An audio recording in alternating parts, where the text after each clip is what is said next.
Hello, my name is Ryan Almeida, and today I'll be proposing the idea that we aquaculture Orconectes rusticus, which is better known as the rusty crayfish.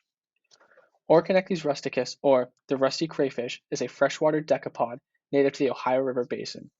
Because of lousy practice by fishermen who tend to use it as fishing bait, the rusty crayfish has now inhabited most waterways north of the Ohio River Basin. Specifically, has had a detrimental effect on the Great Lakes region. Because of its aggressive nature and large appetite, it has been destroying its non-native ecosystems for nearly a century. It has since been listed as an invasive species because of its detrimental effects on biodiversity, specifically its large effect on zooplankton and even larger effect on the plants in the ecosystem. Although it may seem problematic, I am proposing the idea that we start aquaculturing the rusty crayfish in its natural habitat to open up the market for other species. The red swamp crawfish has already proven to be such a successful species to aquaculture, specifically Louisiana, and I believe we should do the same with its close relative, the rusty crawfish.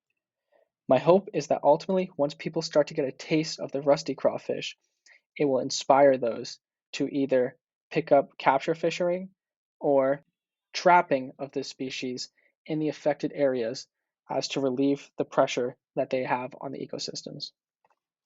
If we base the practice off of farming of the red swamp crawfish, we know that it's a very extensive system.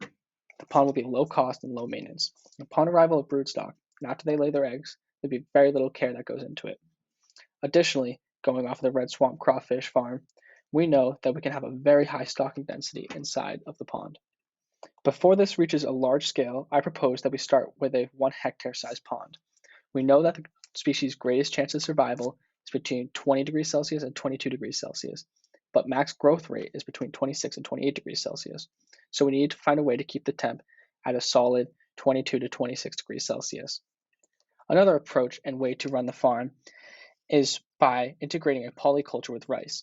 In Asia, specifically China, a practice called crayfish rice integration system of production, which is also known as CRISP, has proven to work because of the similar demand of clay bottom for both the crayfish and the rice.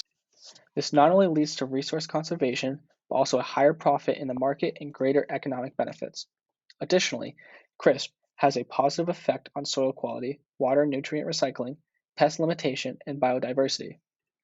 As we've learned, we know that aquaculture has been a booming business in the last century, but it's not limited to just fish.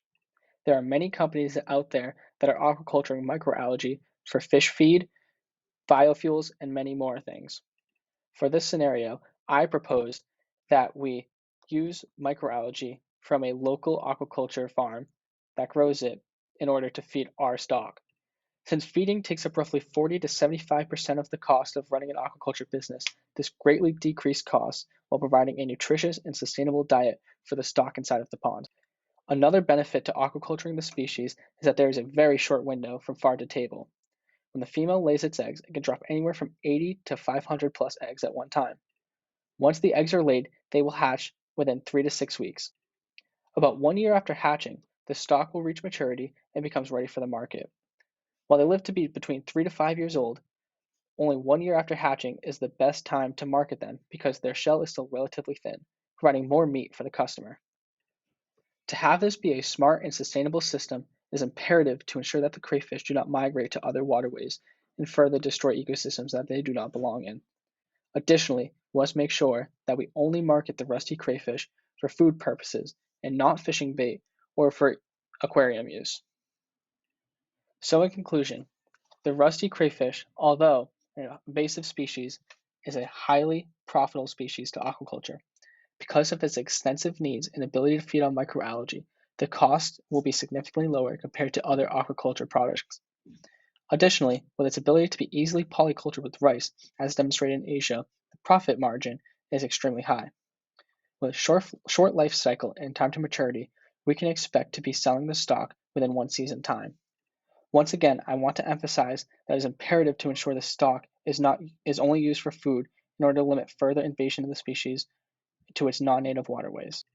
All in all, I hope that the rusty crawfish, once it joins the crawfish market, will encourage people to go on their own and find these species in order to clean up the waterways.